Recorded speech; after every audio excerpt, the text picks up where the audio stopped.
Good evening. It's Thursday, May 5th, 2016. I'm your host, Rebecca Paganini. And I'm Kat Galliano, and welcome to the Local Live. An attorney is suggesting that the federal government sue 7 municipalities in Westchester County. Stay tuned to see why. PTA president and MAS parent Sarah Cody tells us how we can help save Co-op Camp. Mamaroneck High School students honored at a local film festival. Those details coming up. Executive Director of the Community Resource Center, Milan Bott, joins Governor Cuomo's team. Who's dropped out? Who's still in? We have the updates from the presidential race later tonight. The 10th annual Wine Trail kicked off, and our Local Live cameras captured all the action. We stopped by Hand and Stone Massage and Facial Spa during their grand opening week. The Mamaroneck girls lacrosse team is in the spotlight this week in LMC-TV Sports Play of the Week. Westchester County earns a failing grade. Find out for what and more local stories in the media. What's the latest with the Army Corps' flooding mitigation plan? Learn more at our live roundtable discussion with Village Manager Richard Slingerland and Flood Mitigation Chair Tony Gelber. Tell us what you think. In person, over the phone, online. Watch and hear yourself on TV. You tell us, we air it. This is the Local Live.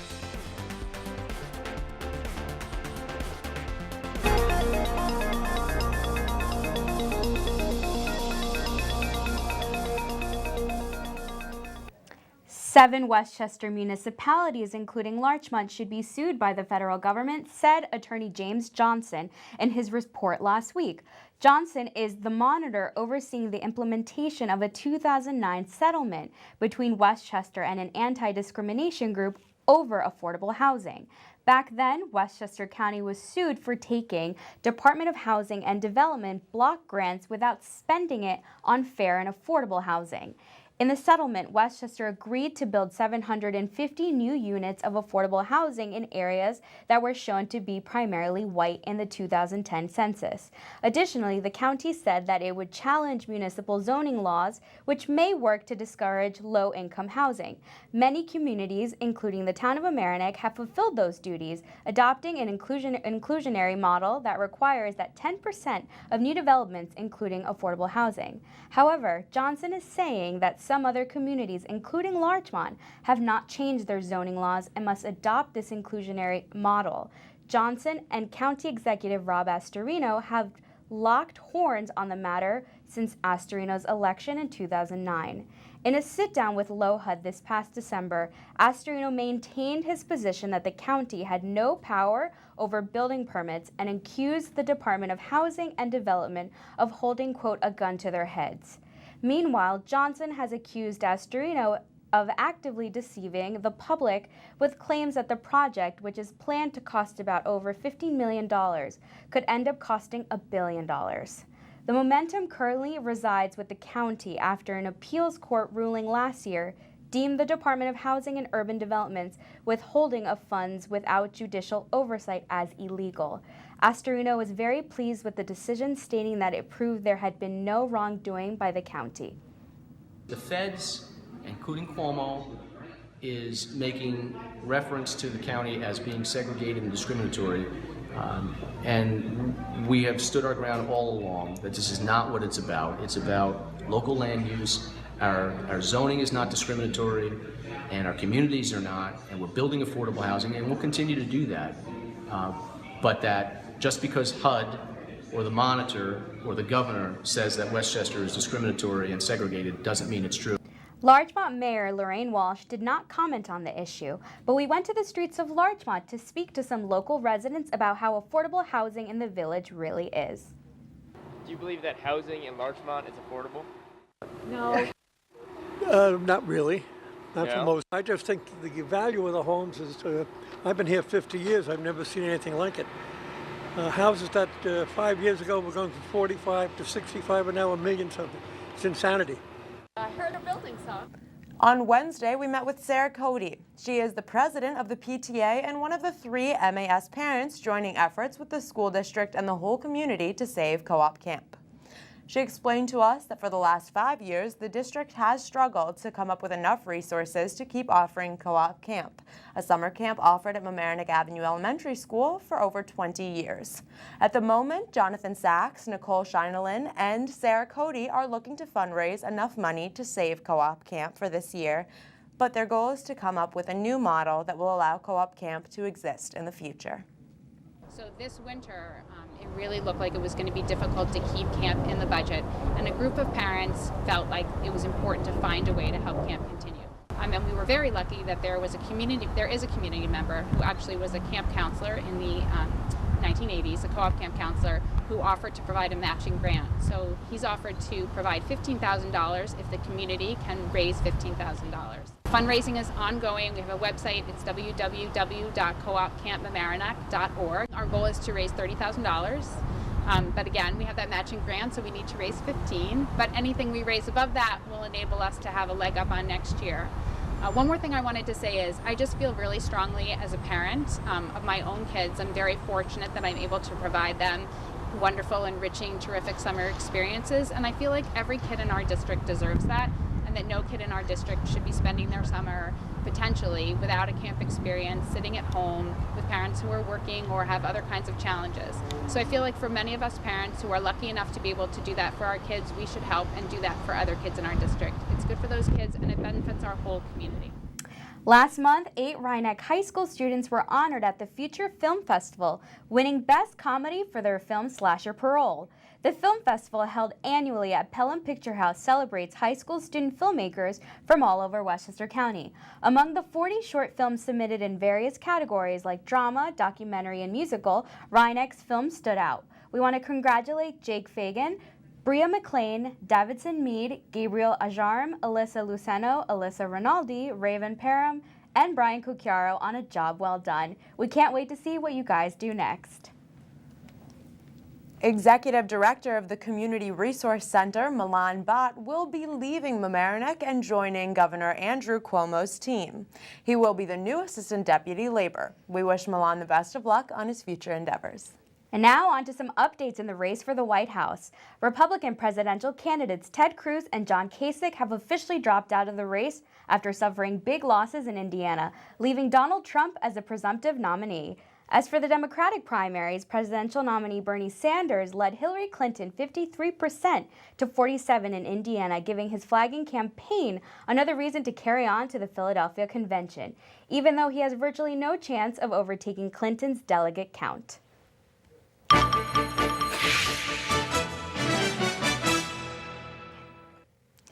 Gabe Tugenstein has the news articles trending this week in our local online source. Here's In the Media.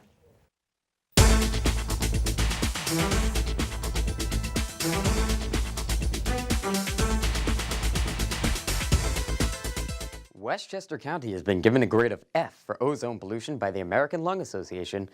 In their annual State of the Air, the ALA reported that while much of America is trending towards lower pollution, including many large cities having their lowest levels of year-round particle pollution ever, Westchester's ozone levels continue to rise.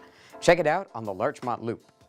In a spectacular turn of events, Larchmont brothers Richard and Nicholas Pisano ended up eating Christmas dinner together in a mortar pit in the Kandahar airfield in Afghanistan. The two Bronze Star recipients followed similar tracks around military bases in the United States and abroad, which allowed them to learn from each other. You can read more about it at LOHUD. Good Samaritans around Mamaroneck volunteered to clean up trash around town on Saturday. The nearly 60 volunteers picked up about 2 tons of garbage that were littering local parks and landmarks. You can read more at The Patch. Mamaroneck's very own Pediatric Cancer Foundation held their 22nd annual Hope Walk last month in Manhattan. Hosted by local ABC meteorologist Lee Goldberg, over $100,000 has already been raised as a result of the event. To find out more about the walk and to help out the Pediatric Cancer Foundation, check out pcfweb.org. A Bedford couple was in for quite a surprise when their dinner was interrupted by a full-grown black bear eating a banana plant. He was able to spook the bear before a neighbor's dog was able to chase it away. And Rye's famous Playland Park has been turned over to Standard Amusement, a company led by Harrison native Nicholas Singer. This concludes a grueling search for new management for the beloved amusement park. However, there was some disagreement as 4 members of the Westchester Board of Legislators voted against the deal. Read more about it at the Mamaroneck Daily Voice. I'm Gabe Dugenstein, and that was what's in the media.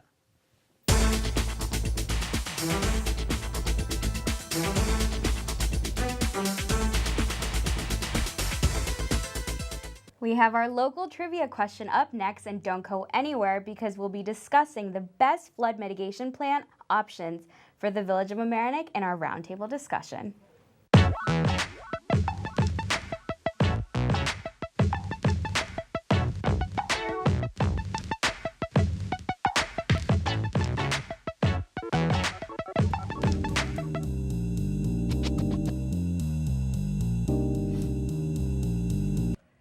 Good evening. Welcome to the Roundtable. And tonight is part 2 of the discussion on flood mitigation in the Village of Mamaroneck and the proposal by the United States Army Corps of Engineers.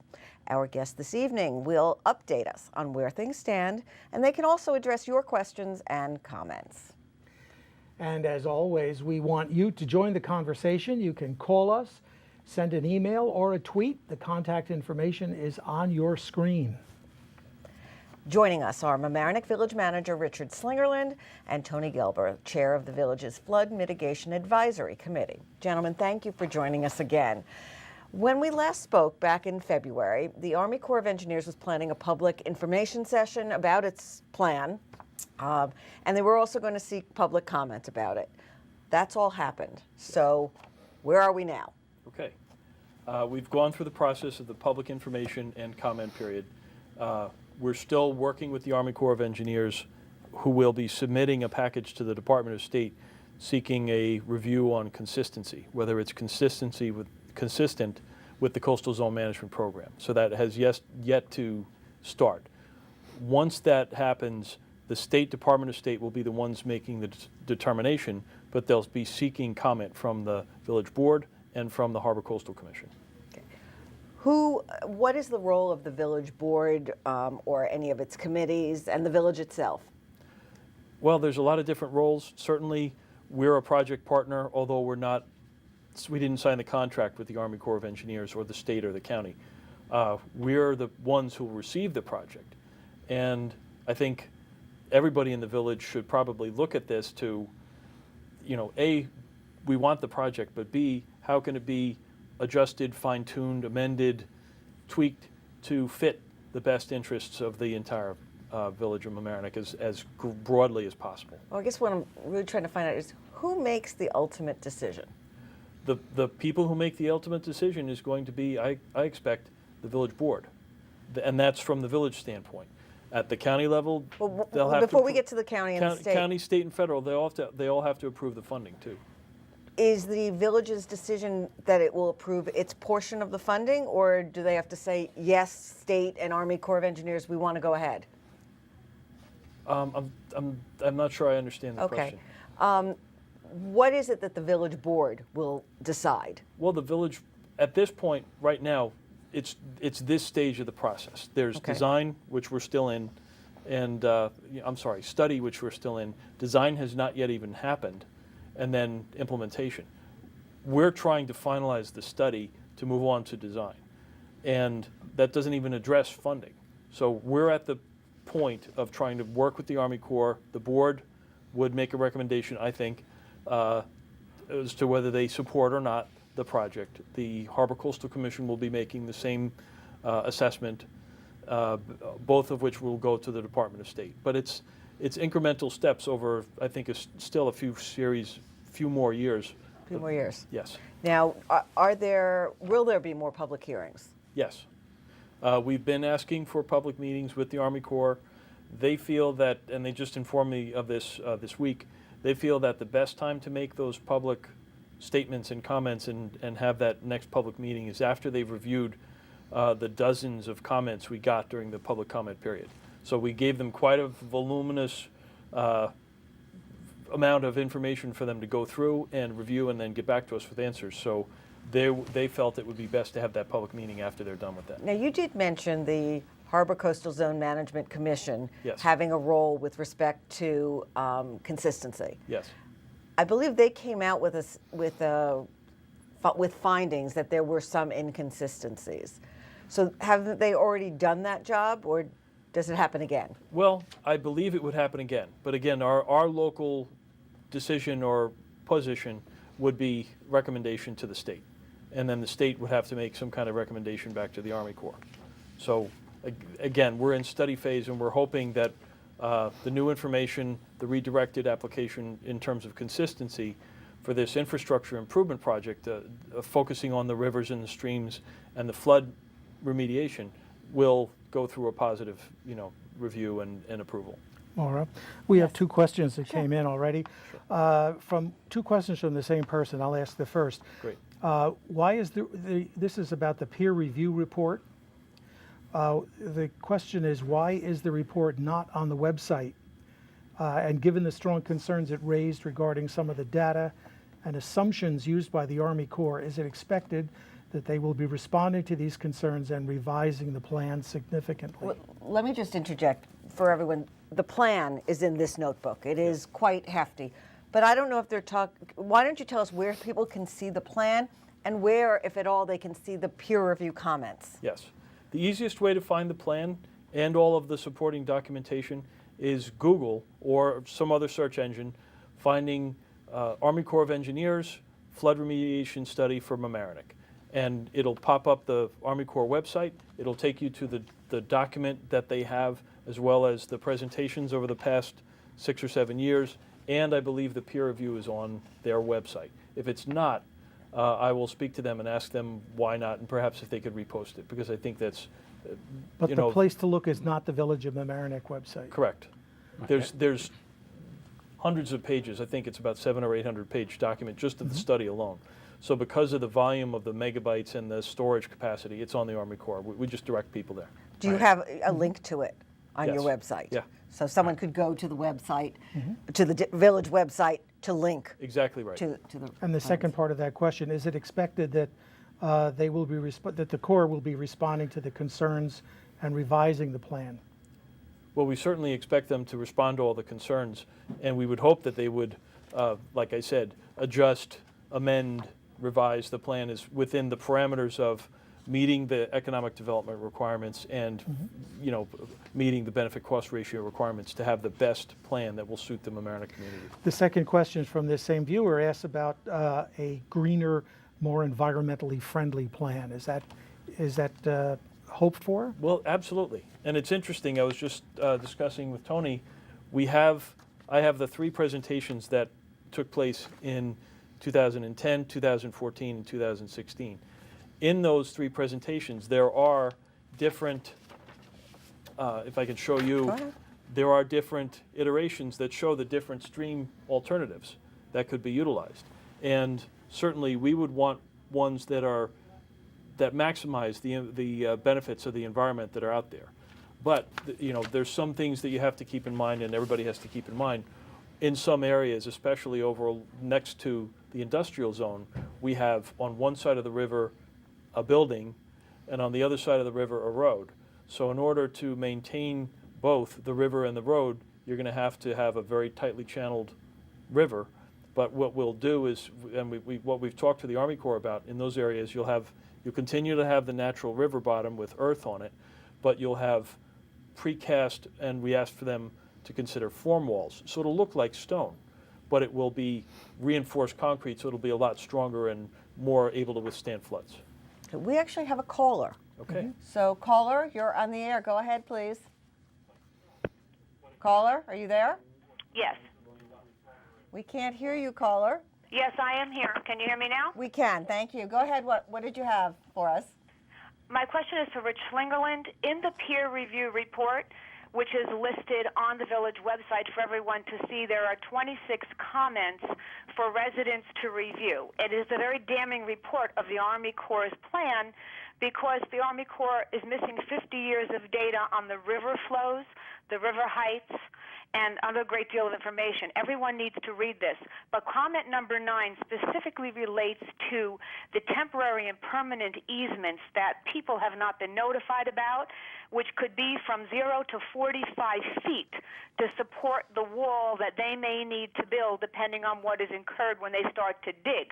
When will every resident be able to meet with the village and the Army Corps, the DEC, and Westchester County to understand how much of the property will be removed, because they could be taking people's houses, they could be taking business walls down. It's quite clear that it could be up to 45 feet, and people are not made aware of this. Thank you for your comment, your question, caller. I guess it really comes down to people wanting to know the details and how their specific properties will be affected. No, it's everyone along the river. Yes, but individuals wanting to know about their own properties. The whole village needs to know. It's everyone's property lining the river. Thank you. Thank you. We had actually sent out a village-wide mailing to every home, every housing unit in the village, so everybody would be aware of the presentation that took place. The questions come up, and I'm working with Mr. Gelber and the other boards of the village, including the Board of Trustees, to have that public meeting so that we can inform everybody. However, as I mentioned before, we're not in the design phase. People have asked, I went back to the Army Corps with the question, how some specific residents whose properties are not presently flooded wanted to know, where will the easement go? Can somebody stake that out in my backyard? The answer is no, because the project hasn't been designed yet. The next question is, can the river channel be moved away from my property so it doesn't take my backyard? So let's say along Phillips Park Road between Union Avenue and Phillips Park Road, the river comes through somewhat of a gorge. Can we move it closer to the roadside instead of people's backyards? The answer is yes. Can it be moved completely away from their backyards? Since we haven't designed anything yet, I don't have the answer to that. Okay. And even the Army Corps doesn't. Will there be any eminent domain and compensation for property taken? There is an entire process that the Army Corps and the village and the state and everybody would have to go through for seeking easements with all the adjacent property owners. The Army Corps has a defined process that would have to be followed. The village is, of course, governed by the laws of the state of New York. For such easements, everything would have to be complied with. Is there compensation for easements? There is compensation for easements.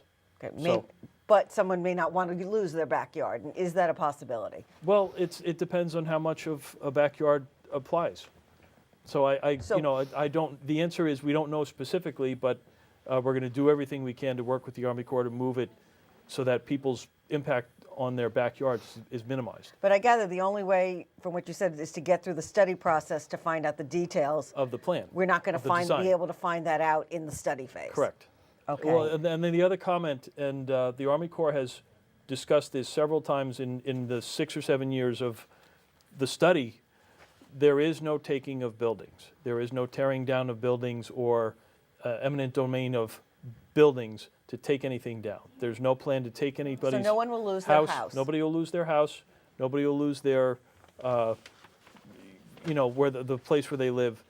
As far as we're aware and all the information we have, it's all just, it's a question of the easement and where the river channel will go. Now, if I can interject, all this information is coming from the Army Corps. Yes. Now, here's another viewer who is wondering, is there any evidence that the Army Corps lies about their calculations or their report? And why would they? Well, I can't imagine that the Army Corps... In order to get work? They're asking if a federal agency lies. I can't imagine that they would. Mm-hmm. I think what they're doing is doing a very thorough review. Like I said, we've gone through a 6 or 7 year process at this point. We still have several more years. We have at least, give or take, 8 to 10 months to finish off the study phase. Then the design phase is going to be, I expect, at least a couple of years. And then you've got to talk about funding and things like that. This is not something that's going to happen tomorrow or even in a couple of years. It's a very long, methodical, bureaucratic process. There's a part 2 to this. Okay. From this same viewer. How much more money would non-structural methods cost taxpayers? I'm not sure what non-structural methods We were actually going to get to that later. Okay. If we could hold on to the non-structural methods. So Maura, can I make a Yes. comment? So one of the things that I think is key, and our little flood mitigation advisory committee has been meeting about every 2 weeks since January to try to get information to people and hear what they have to say. And I think we're kind of with consensus with everybody now that we need to work together. And by that, we want to work with the village and Rich and I and Leon and the mayor and the rest of the trustees, the Army Corps, so we're trying to get them to tweak the plan. And you can do a little tweak and you can do a big tweak. So we're hoping to tweak this plan so that it maximizes the flood control, minimizes negative impacts, and minimizes the amount of money that all the residents have to and business have to spend. So I think this working together and getting the Army Corps, and like I told Rich I was going to be a bad kid today and say, there was that word supercalifragilisticexpialidocious, right? So I want this plan to be supercalifragilistic, and we want the best. And we think we can get there. We're just working at it. Well, you want the best you can get within the plan. Was it 1Z? No. I want the best plan for Mamaroneck. The title tonight, so I think you did great, a great title. The best plan for Mamaroneck. And we're not sure what that is yet. You mentioned, this plan is for the Mamaroneck and Sheldrake River basins. Yes. Because one of the criticisms heard at one of the hearings in the village was that this is an upstream solution that not only may or may not fix the problem, but will create a bigger downstream problem. In other words, since it could make the coastal problem larger. Can you, I heard that from one of the meetings. Do you know what they're talking about, or maybe elaborate? Well, I think there's two different sides of flooding in the village. One is coastal flooding from Long Island Sound and the oceans. The other is obviously the rivers and rain flooding and storm flooding. Everybody's acknowledged, I think, in scientific circles, we're looking at climate change. We're looking at sea level rise. How much that sea level rise happens over the next 100 years, I've heard numbers of anywhere from 3 feet to 5 feet, but it's, a lot remains to be seen. Climate change is here. The question is, what are the impacts actually going to be and how do we deal with it? As for the upstream flooding causing downstream flooding in the rivers and oceans, our 30 square mile river basin that goes up to the Westchester County Airport is, no offense to anybody, it's a drop in the bucket when you talk about the Atlantic Ocean and the melting of the polar ice caps and things like that. So, well, I think what I heard them talking about was that by opening the channels further upstream, you're narrower. You're still just as narrow going into the sound, and it's going to create overflow in that area. So more. Let me just address that. I think what you're talking about is, and the question was asked at one of the hearings, if we are able to increase the flows down the river, will it have an impact on Long Island Sound as far as volume? And I think Rich answered that just now correctly, that no one thinks it will have an impact on the sound. The other part of it, though, and I think what's more problematic for this particular plan, because it's a river flooding project, is that if we increase the size of the Sheldrake, because that's what we're saying, the channel, and we increase the channel on the Mamaroneck River, we're going to get more water faster in Columbus Park. There are several restrictions coming out of Columbus Park. Number one, in Columbus Park, there's 3 90-degree turns, which cause restrictions. There's the Railroad Avenue Bridge, which personally I don't think is a problem. And then there's the Halsted Avenue Bridge, Anita Lane Bridge, and Ward Avenue bridges. Right? And I was going to ask about those next.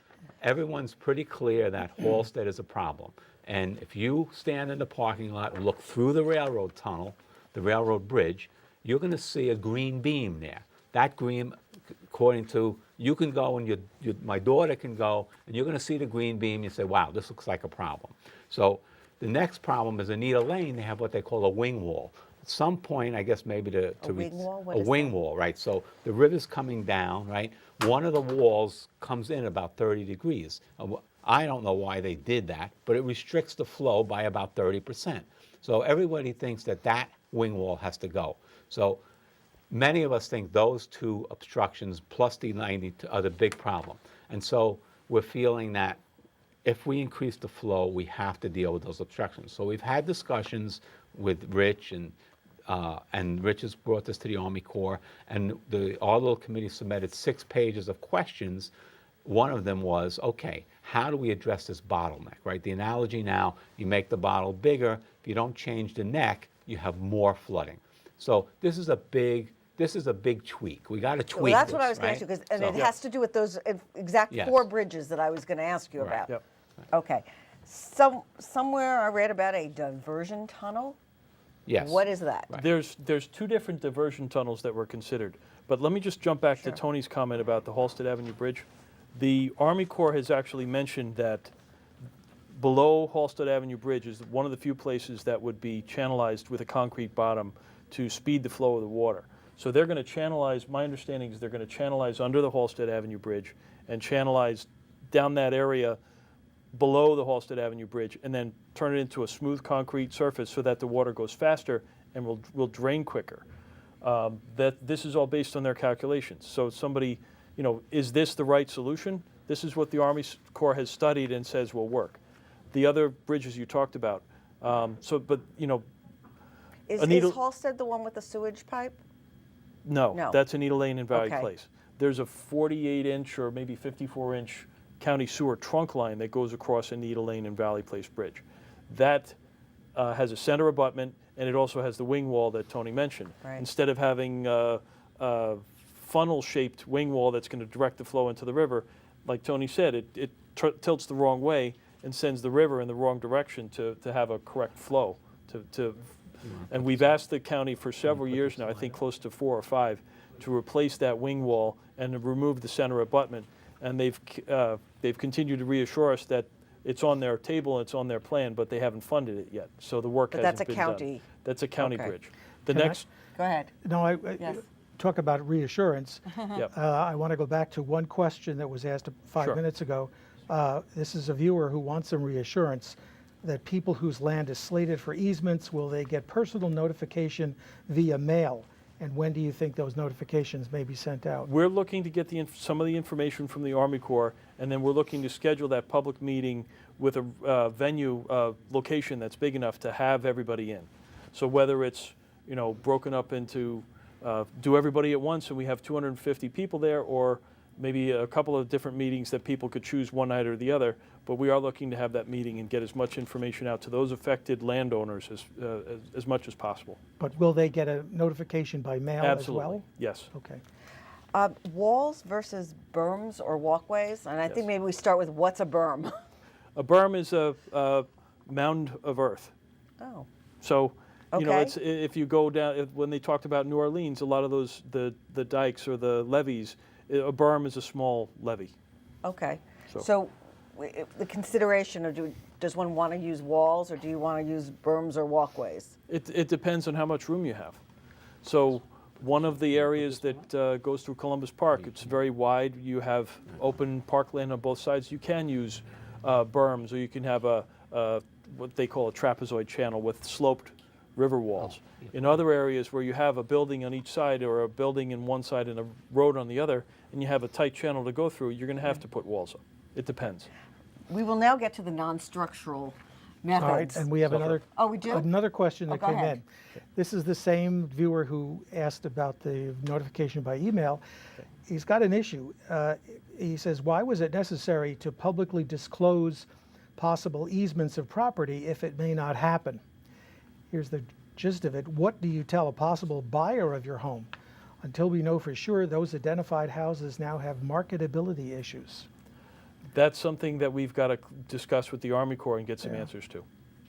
So, Okay, but it's on the list of things to discuss? I think that one of the homeowners who asked us, can we move the channel away from their homes to minimize the impact on them and push it over towards the side where the road is? The answer was yes.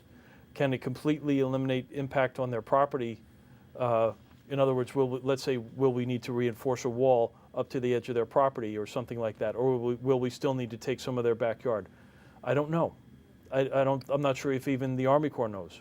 But they said we could move it as far away as possible. What that entails or what the actual design is, we don't know yet. Okay, thank you, viewer. There have been discussions about non-structural methods. Can someone tell us what that means? Well, Maura, can we put this slide up? Sure, go ahead. Find the one you want, and Can you see the slide here? it will, yes. Oh, yeah. There you go. Okay, so Great. So when we talk about non-structural, it's a very confusing, structural and non-structural. So structural pretty much is bridge work, anything like poured concrete that you can The say. walls. Right, walls, bridges, tunnels, diversion tunnels. Then you have this kind of non-structural or greener alternatives.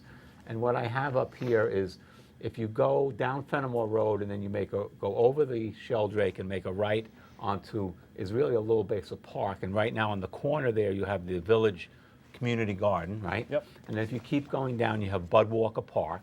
So you have a nice river walk here, right? If you make the right turn, then you're going to be approaching what's on the second slide on the right there is the municipal waste transfer station, right? And along there, it's kind of all weeds and brush, I guess is what you call it. So I had one of the students at the college where I work do a little rendering to say, well, what could we do there? So that green spot next to the white building is a berm, right? And that basically, rather than having a concrete wall, if you have the space, and we talked to the village, The engineer. The engineer at the cleanup day Saturday, he says they're now making these much stronger. You can make them much stronger. So we're hoping that, again, working with the Corps, we can put a berm, say, and then maybe bike paths and walk paths in areas of the river where there's public access. And so that's And that's important, the areas where there's public access, right. not the areas with somebody's backyard. Right, exactly. Yes. And my in-laws live in Maryland, right? And there they have really great lakes and great paths, but sometimes you can't go all the way around the lake. You have to walk out into the street and then back to the river because you can't go by people's property. So it works very well. So I think we have the opportunity, and I like to use that word, opportunity, along with supercalifragilistic, that a lot of these things I think can happen if we work together. And Tony, if I could just make excellent point. The question is, can we add trails or other things like that to the project? Whether they're done or not is not something the Army Corps would fund. This project, according to the information that I got from the Army Corps, the project is specifically focused on flood remediation. If the village wants to incorporate additional aspects into it, such as trails or other access, certainly we can do that in the parks, and we have that capability now. If there's other areas we want to do it, we can do so, but that's not something the Army Corps would fund. This is focused primarily on flooding.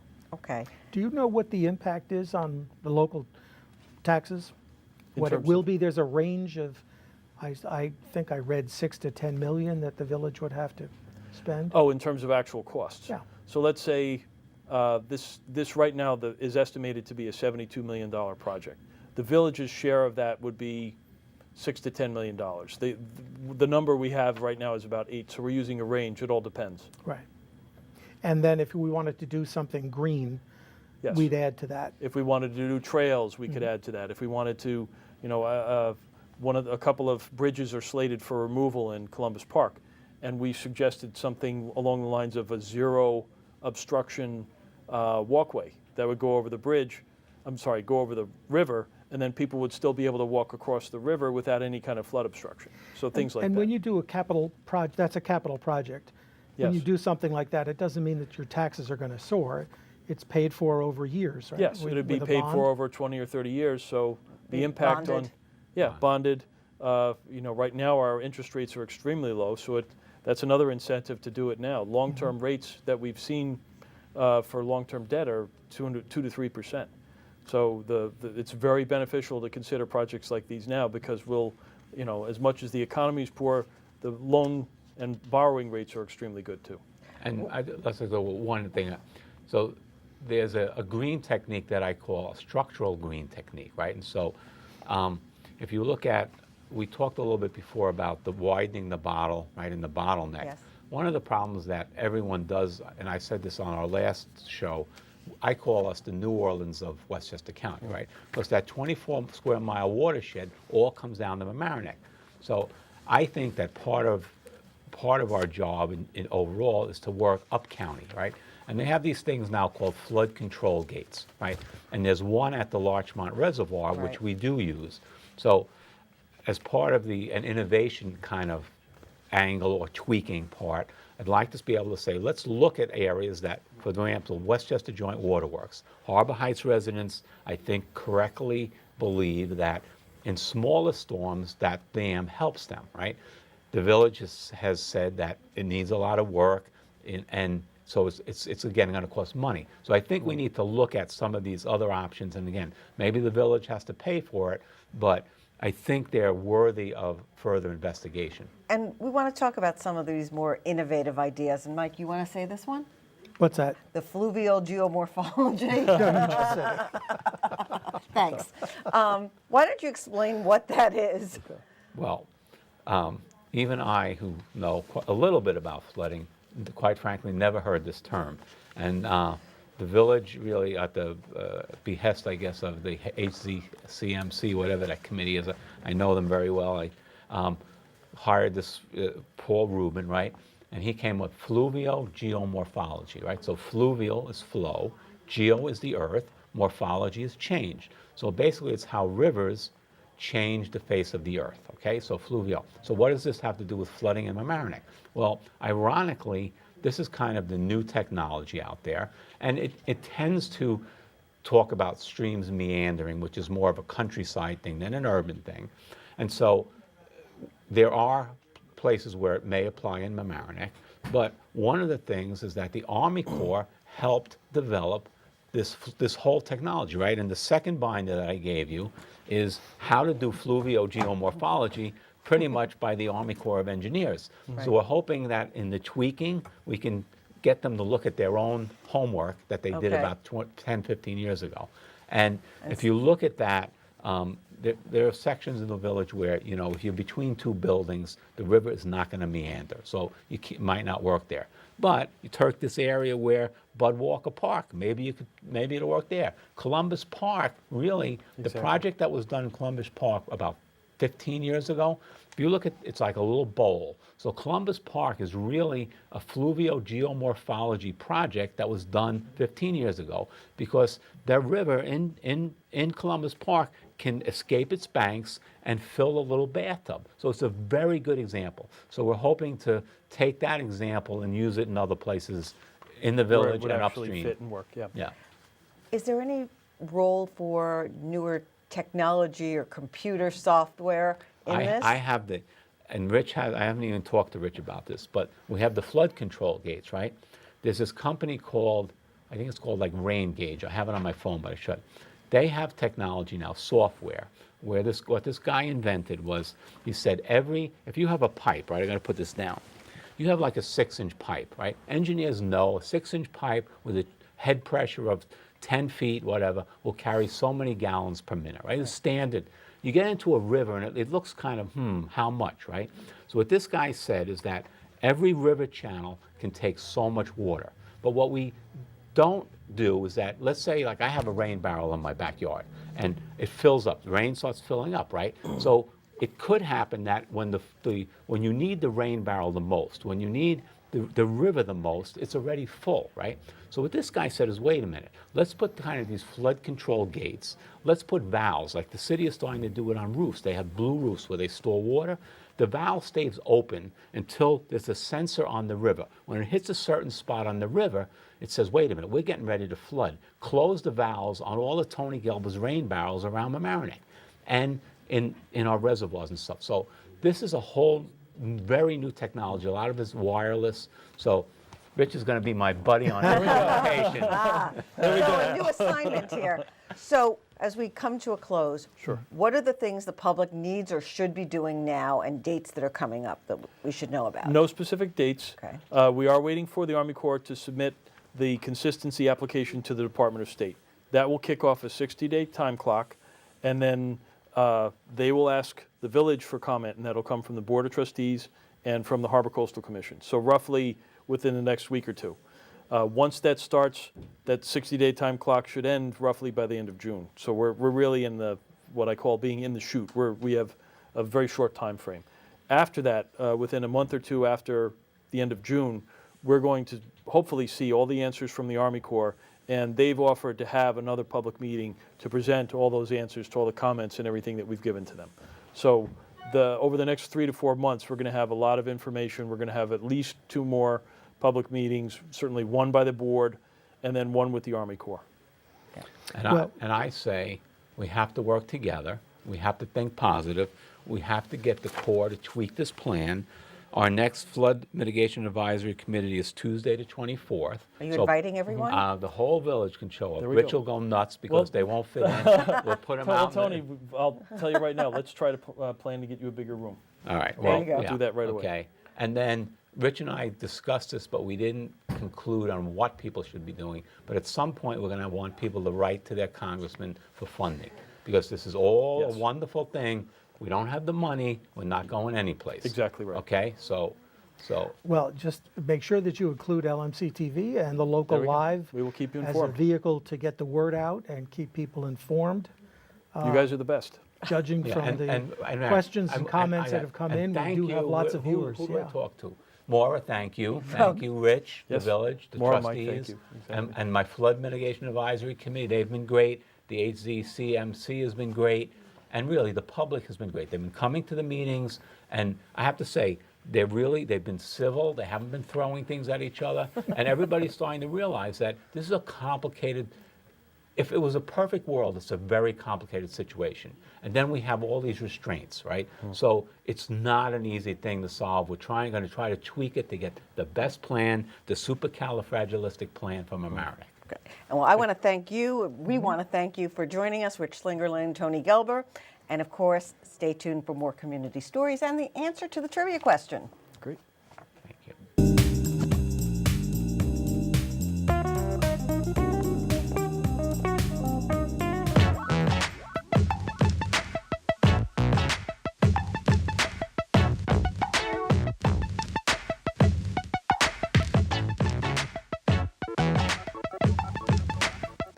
This week in sports, the Mamaroneck girls lacrosse team faced league rival Ursuline. After a foul was called late in the first half, Karina Stegerwald had 1 second to try and score in the LMC Varsity Sports Play of the Week.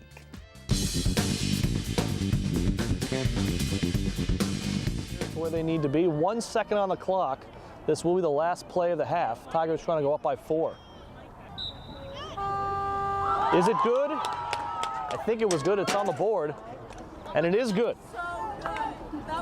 So Steigerwald beats the buzzer at the end of the first half. It's 7-3. The Tigers have their biggest lead of the day back.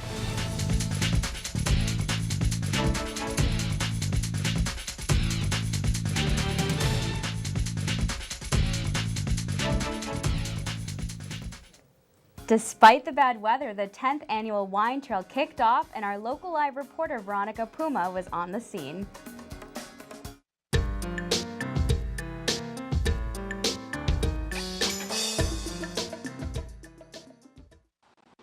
Today is a cold and rainy day, but what a beautiful day to enjoy a delicious glass of wine here at the Mamaroneck Wine Trail.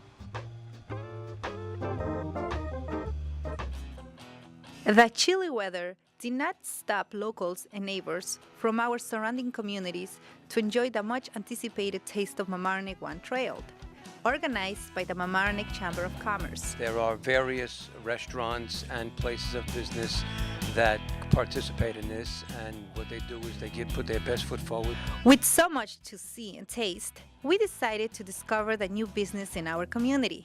Peanut Palette was our first stop.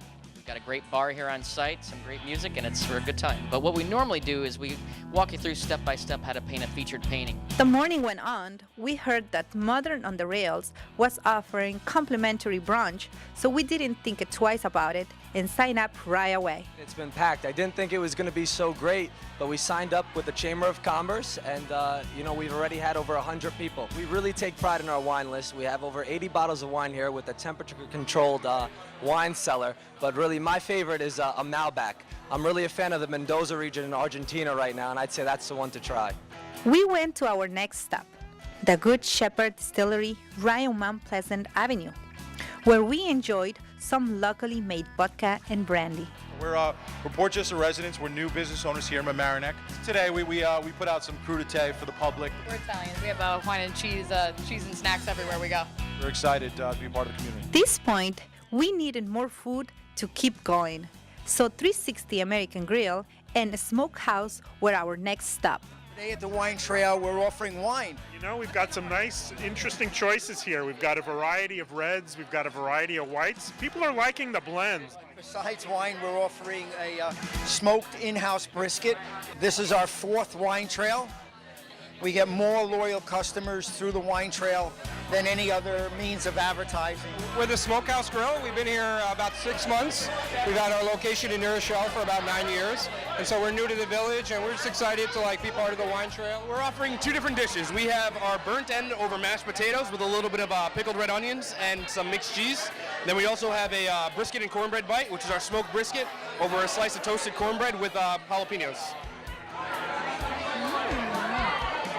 It's really, really, really good. It's almost 5, and we had to make our last stop. We have an incredible happy hour, Monday through Friday, from 3 o'clock to 6:30.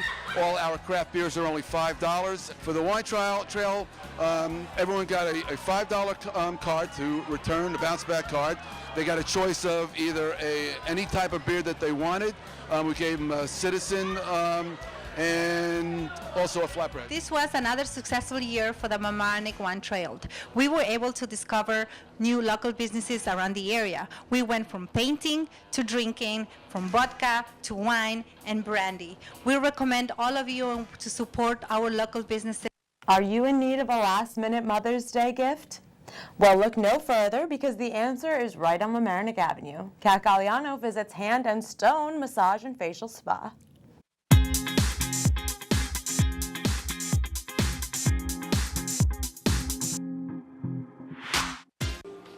Finally, a spa has arrived on Mamaroneck Avenue, and just in time for Mother's Day.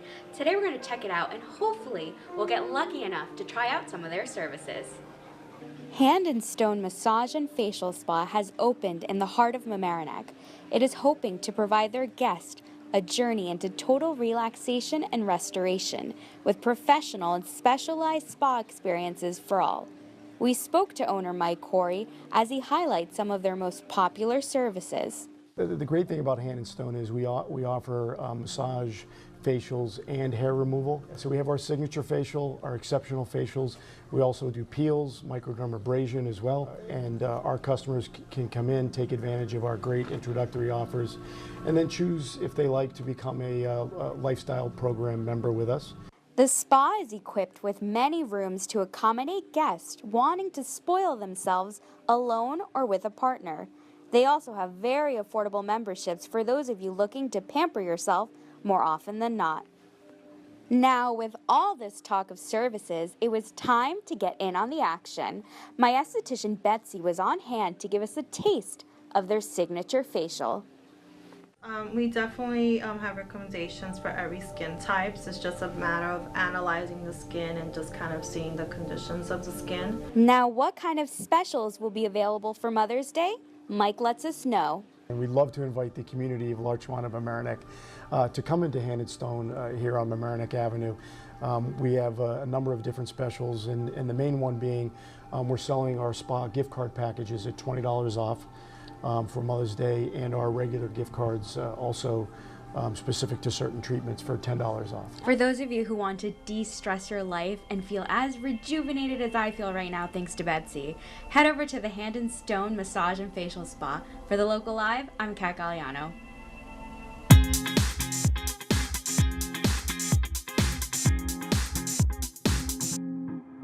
You're watching The Local Live, the only news show on Larchmont and Mamaroneck on LMC-TV.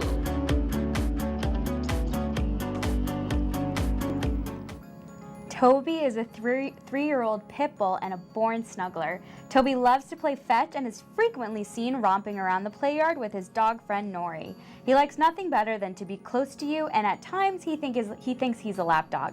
He has learned to walk nicely on a leash and has become a volunteer favorite at the kennel. He would love nothing more than to be in a home with a yard and humans that will play and adore him like once upon a time. Once you open your heart and your home to this very lovable companion. To adopt Toby or other dogs like him, you can go to www.ny-petrescue.org.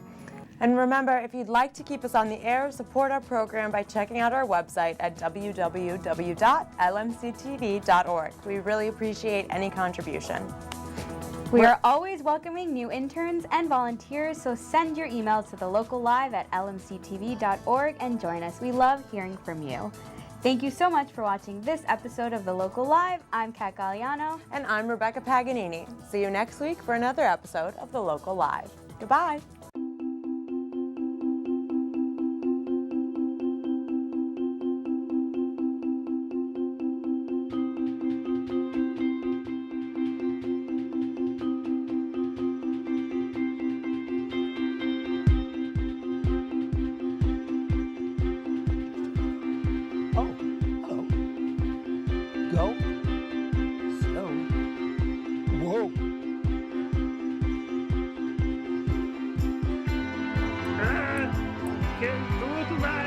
had Ted Astridge